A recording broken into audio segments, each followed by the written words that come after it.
ഇതിലൊരു ഗുരുതരമായ പ്രശ്നം ഏതാണ്ട് ഒരേ പരിസര പ്രദേശത്താണ് പുത്തുമലയിൽ 2 പ്രാവശ്യം, അത് കഴിഞ്ഞ് ചുരമല മുണ്ടക്കൈ, ഇപ്പൊ ഏറ്റവും കൂടുതൽ കള്ളാടി. ഇത് അവിടെ ഒരു ഭൗമശാസ്ത്ര പ്രതിഭാസം, എന്താണ് ഈ പ്രശ്നം ഉണ്ടാകുന്നത് എന്നുള്ള നിലയിലേക്ക് ഒരു പഠനം പോകേണ്ടതല്ലേ? ഉറപ്പായിട്ട് അതാണല്ലോ ഞാൻ രണ്ടാമത്തെ കേസ് ഞാൻ പറഞ്ഞ അതാണല്ലോ. ഈ ടണലുമായിട്ട് ബന്ധപ്പെട്ട നിർമ്മാണത്തിന്റെ കാര്യത്തിൽ ഉള്ളടക്കം പഠിക്കണം. കാരണം ഇതിൻ്റെ അകത്ത് ഒരുപാട് അപകട സാധ്യതയുള്ള പ്രദേശങ്ങളുണ്ട്.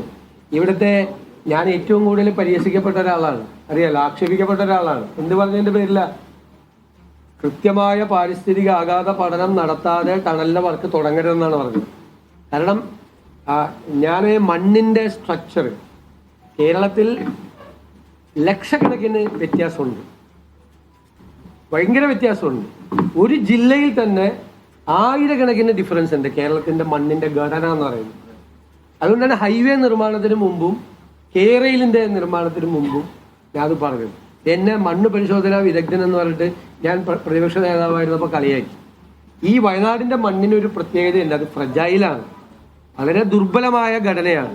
അപ്പോൾ ഇനി വളരെ ശക്തിയായിട്ട് പാറ പൊട്ടിക്കുന്നത് ഉൾപ്പെടെയുള്ള നിർമ്മാണ പ്രവർത്തനങ്ങൾ നടക്കുമ്പോൾ, അല്ലേ, തുരങ്കം നിർമ്മിക്കുമ്പോൾ പാറ പൊട്ടിക്കേണ്ടി വരും, ഡിഗ് ചെയ്യേണ്ടി വരും, ഒരുപാട് വളരെ ബുദ്ധിമുട്ടേറിയ പ്രവർത്തനങ്ങൾ നടത്തേണ്ടി വരും.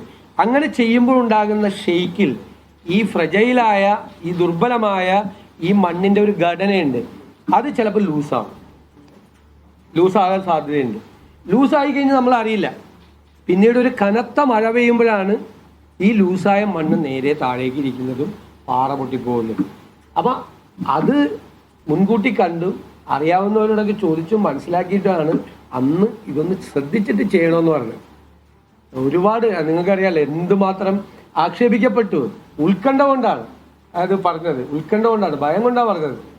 അല്ല, മണ്ണിൻ്റെ ഘടനയെക്കുറിച്ച് വിദഗ്ധരൊന്നുമല്ല. പക്ഷേ ഇതൊക്കെ ആളുകൾ പൊതുപ്രവർത്തകരൊക്കെ അറിഞ്ഞിരിക്കേണ്ട കാര്യങ്ങളാണ്. കേരളത്തിൻ്റെ ഹൈവേയുടെ സമയത്തും പറഞ്ഞു, ഹൈവേ നിർമ്മാണത്തിനും ഇങ്ങനൊരു അപാകത പറ്റിയിട്ടുണ്ട്.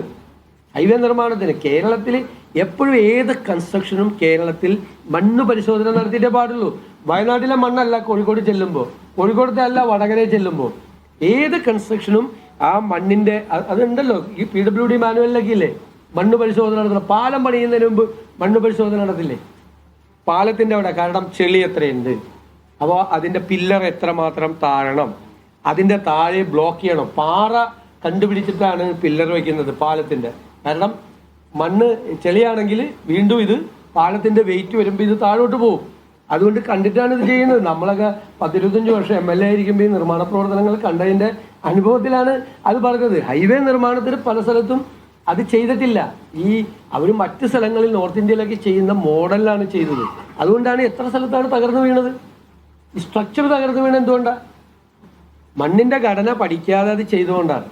അതുകൊണ്ടാണ് അത് പറ്റി. എത്ര സ്ഥലത്ത് തകർന്നു വീണു? കേരളം മുഴുവൻ. ശരിയാണോ? മൂന്നൊന്നുമല്ല, ഇഷ്ടം പോലെ.